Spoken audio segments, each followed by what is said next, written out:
नमस्कार फ्रेंड, आपका अपना यूट्यूब चैनल इलेक्ट्रिकल गाइड में आपका बहुत बहुत स्वागत है। फ्रेंड, आज का जो वीडियो है बहुत छोटा वीडियो है लेकिन बहुत ही इंपॉर्टेंट वीडियो है। अगर आपके यहाँ दो सोर्स लगा हुआ है, जैसे आपका मेन सोर्स या सीएसबी का सोर्स और एक डीजी का सोर्स, ठीक है,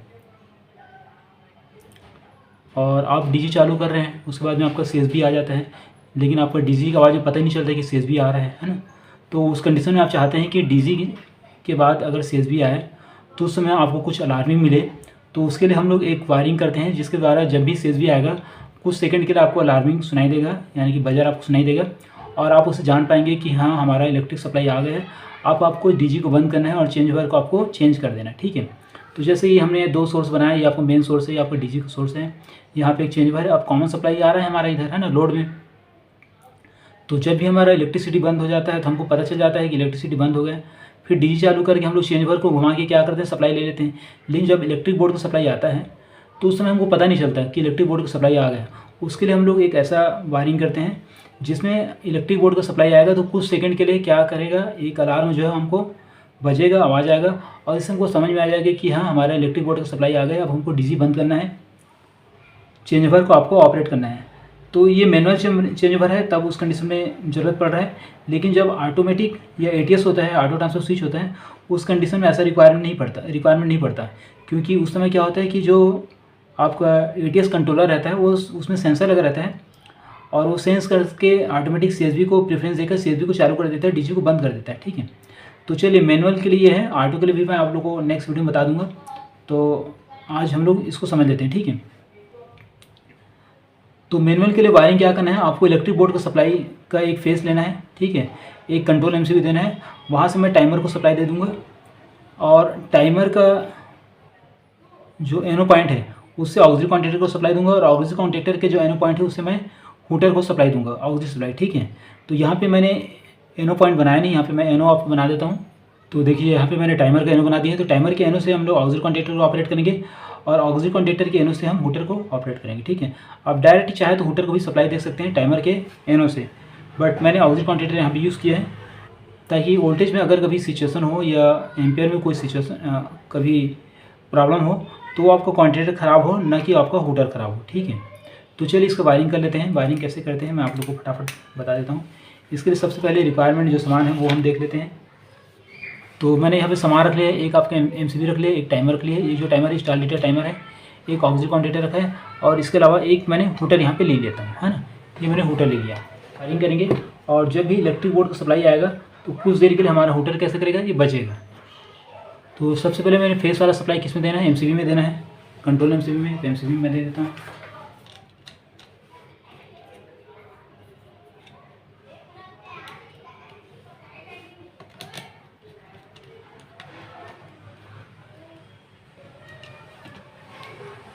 न्यूट्रल को क्या करना है, टाइमर में, ऑक्सिलरी कॉन्टेक्टर में और हूटर तीनों में आपको लूप करना है, ठीक है। तो चलिए मैं इसके लिए लूपिंग देख लेता हूँ। टाइमर का A to A है न्यूट्रल वाला पॉइंट, और इसका A to A है, तो ये दोनों को लूप करना आपको।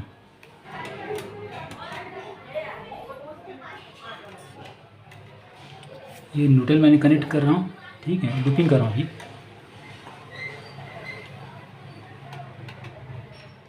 और इसके साथ में न्यूट्रल को कनेक्ट कर देता हूँ यहाँ पे, और इसमें एक न्यूट्रल सप्लाई देना है, सो हूटर में भी दे देते हैं न्यूट्रल सप्लाई, ठीक है। अब फेस किसको देना है, ऑक्सिलरी कॉन्टेक्टर को देना है, टाइमर को देना है, ठीक है। और टाइमर के जो एनो है, इस टाइमर में क्या होता है कि ये स्टार रेटेड टाइमर है, इसमें से जो आपका स्टार वाला पॉइंट है उसको मैं एनो के रूप में यूज़ करता हूँ। ये एनो ही रहता है, ये जब इसमें सप्लाई देते हैं कुछ देर के लिए वो एनसी बन जाता है, ठीक है, और उसके बाद में वो कुछ सेकंड के बाद में एनो हो जाता है, ठीक है। तो ये कुछ सेकंड के लिए ऑपरेट रहेगा वो, बाकी समय वो एनसी रहेगा। तो ये जो टाइमर का जो आपका डेल्टा वाला पॉइंट है, जो कि डेल्टा वाला पॉइंट यहाँ पे दिखा रहा है 18 दिखा रहा है, और कॉमन में आपको 17 दिखा रहा है। तो कॉमन 17 इसमें सप्लाई दूंगा, और 18 से सप्लाई निकाल के ऑक्सिजन कॉन्टेक्ट को सप्लाई में दूंगा, ठीक है। तो यहाँ से फेस में निकाल रहा हूँ, ये फेस मैंने निकाल दिया।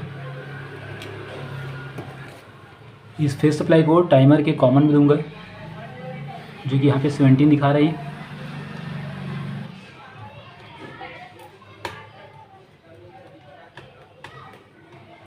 ठीक है।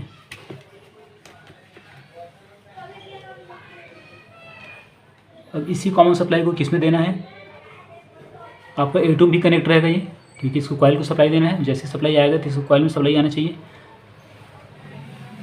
सेम सप्लाई इसको कॉइल में आएगा ये, है ना, सेम सप्लाई इसको कॉइल में आएगा, तो कॉइल में भी सप्लाई दे देते हैं।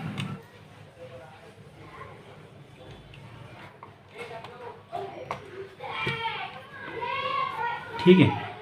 अब इसके जो 18 वाला पॉइंट है यहाँ से निकाल के आपको क्या करना है, ऑक्सिलरी कॉन्टैक्टर के ये जो A1 पॉइंट है वहाँ पे आपको सप्लाई देना है। तो 18 से मैं एक सप्लाई लेता हूँ, ठीक है।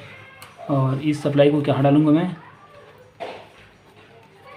ऑक्सिलरी कॉन्टैक्टर के कॉइल में डालूँगा और इसी एक पॉइंट को इसके एनो में डालूँगा, ठीक है। और एनो से हुटर को ऑपरेट करूँगा। तो चलिए यहाँ पे लूप कर देता हूँ, लूप की ज़रूरत पड़ेगी तो दोनों एक बार एक से डाल देता हूँ मैं।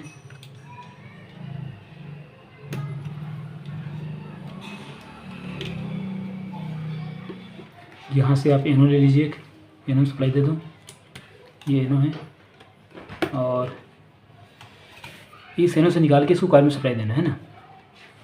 तो ये एनो से मैं सप्लाई लिया, फेस सप्लाई, और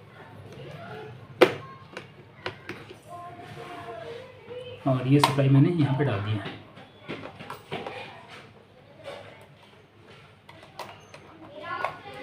टाइमर का जो एनो है उसको डायरेक्ट आप हुटर में डाल सकते थे, बट मैंने एक सेफ्टी के लिए यहाँ पे डायरेक्ट ना डाल के ऑक्सिलरी कॉन्टैक्टर के थ्रू मैंने डाला है, ठीक है। चलिए इसको वायरिंग कंप्लीट हो गया। सप्लाई ऑन करूँगा, कुछ सेकंड तक बजर सुनाई देगा, ठीक है।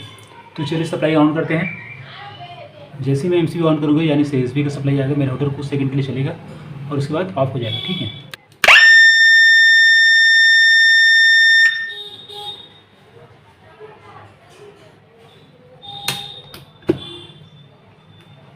देखिए मैं सप्लाई ऑन करूँगा और उसके बाद कुछ सेकंड के लिए ये जो टाइमर में आप टाइम सेट करके रखेंगे उतने सेकंड के लिए ये आपका ऑन रहेगा, उसके बाद में ऑफ हो जाएगा, ठीक है। तो चलिए मैं ऑन करता हूँ। देखिए ऑन कर दिया और मेरा हुटर बजने लगा, ठीक है। देखिए कुछ सेकंड बाद में ये आपका जो स्टार का डेल्टा में चला गया और आपका हुटर जो बजना बंद हो गया, ठीक है। तो इस प्रकार से आप एक अलार्मिंग सिस्टम बना सकते हैं। आप इसके टाइम को चाहे तो कम ज़्यादा कर सकते हैं। यहाँ पे 0.1 से लेकर 1 तक दिया है, यहाँ पे 30 से लेकर आपको 120 दिया है। मतलब आप 30 सेकंड से लेकर 0.3 करूँगा ना, 0.1 में करूँगा तो 30 सेकंड होगा। तो आप चाहे तो 0.3 सेकंड से लेकर आपको 120 सेकंड तक इसको आप टाइम को सेट कर सकते हैं, ठीक है। तो चलिए दोस्तों आज के लिए इतना ही है। अगर ये वीडियो अच्छा लगा तो प्लीज़ इस वीडियो को लाइक जरूर कीजिए, साथ ही साथ मेरे चैनल रेड का साइड को सब्सक्राइब कर बेल आइकन को जरूर प्रेस करके वीडियो को नोटिफिकेशन आपको मिल सके। और इससे रिलेटेड अगर आपको कुछ क्वेरीज है, कुछ जानकारी चाहते हैं तो प्लीज़ नीचे इस वीडियो को देखने के लिए आप लोग बहुत बहुत धन्यवाद। Thanks for watching this video, शुक्रिया।